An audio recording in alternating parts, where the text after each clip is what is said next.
Yo, what's good guys? It's Theslykrow. How y'all feeling? Hope you're doing well, man.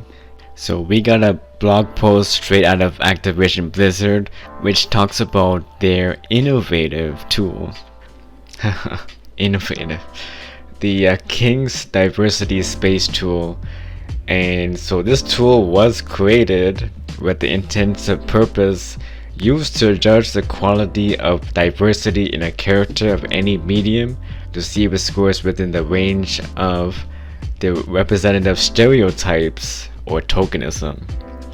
Now listen, I don't really get the idea at all of rating a character race in a video game.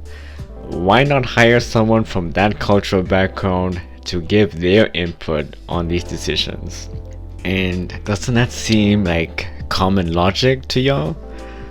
But you know, I do want to bring up Horizon Forbidden West. A lot of people have been talking about the great black representation of that video game with their characters there. And when that game was released, there had been a lot of articles praising the quality of the black representation, the quality of the character models being representative similar to their black counterparts. And this was the first time, and honestly, this was the first time where we got to see, you know, proper black characters in a game. A lot of black characters beforehand, they had like a white hairstyles. The hairstyles were not representative to that culture at all. And when we see a game like Horizon Forbidden West completely deliver on that, and like that's huge for the black community right there. And I'm pretty sure that Guerrilla hired staff that was from the African Ethiopian culture now, and they were able to deliver on these excellent character models. And also give credit to the Decima engine. They just did a great job in general with these characters. And so yeah, I just wanted to bring up Guerrilla because this is a great example of how you do proper representation in the gaming sphere. Anyways, let's go back to Blizzard Entertainment and with their innovative tool with the King's Diversity Space Tool. And so I'm gonna go over this article by Paul Tazzi on Forbes. And apparently, you know, Diversity Space Tool made by King, they made that drawing back in 2016. And so in it, they show how the tool can be used to help ensure that games have diversity and there are no blind spots from the team in terms of underrepresented characters or unconscious biases. But while the mission sounds noble, the way the system works in practice by assigning seemingly arbitrary ranking numbers to different races, genders, sexualities, and body types has united both left and right leaning gamers in condemning how terrible this comes across.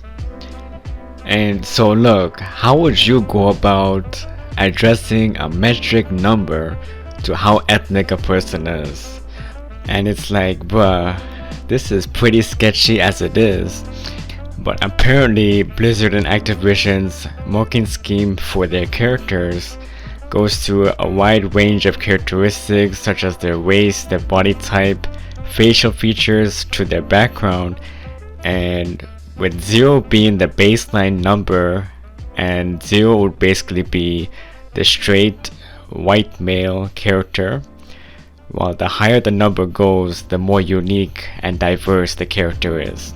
So why don't we go ahead and do our own rating for characters that exist right now. Alright, so I picked a few characters from the game Street Fighter Third Strike, and that was a classic fighting game. So we got Sean, and I'm gonna read the excerpt from Sean's background. And so Sean is born in Brazil. He's a keen basketball player and his pastime is martial arts. His race, I would give it a score of a 7 since he's from Brazil. And the body type, I would probably give that an 8 since he's a pretty thick body type, somewhat similar to Ryu. For his facial features, man, boy, this man looking fine. So I'm gonna give it a 9. And his background, he plays basketball in his pastime. And you know what? since this dude is black and he plays basketball in his pastime, I'ma give that a 3 because that is pretty generic for his race. Being black and playing basketball, that is pretty generic as it is. Alright, and now we have Dudley. And Dudley, I'm just gonna read a quick excerpt here. He's an English boxer who was born into a wealthy English family.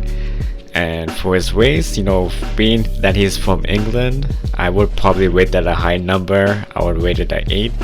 His body type, he's pretty slim, so I'm gonna give it a 4.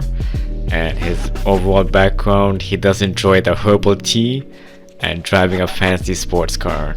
So I'm gonna give that a 9, man. That's pretty unique to that character. So yeah, that's my rating for these characters. Let me know how I did, man. Alright, let's go back to the article, and Paul Tassi does make a great point that these are very arbitrary ranking systems that Blizzard has made with their characters. And we have one character here that Blizzard did put out as a picture of Anna, and we do have her scores here. And he does make a great point that Anna does score a 7 out of 10 for culture and race. But what exactly is a 10 out of 10 or a 3 out of 10? How are these tiers actually calculated? And Anna is a woman, which gets her a 5 out of 10. How would trans characters be rated here? What is a 10 out of 10 in this category? And Paul Tassi definitely makes a great point on that. Like, we do need to see what a 10 out of 10 looks like. But overall, man, this joint looking hella spooky. And Blizzard and Activision, y'all are on one with this ranking system. So that's all I got about this topic. Let me know y'all thoughts down below. This joint looking hella spooky, man. That's all I gotta say. And this is your boy Theslykrow. Catch you on the next one.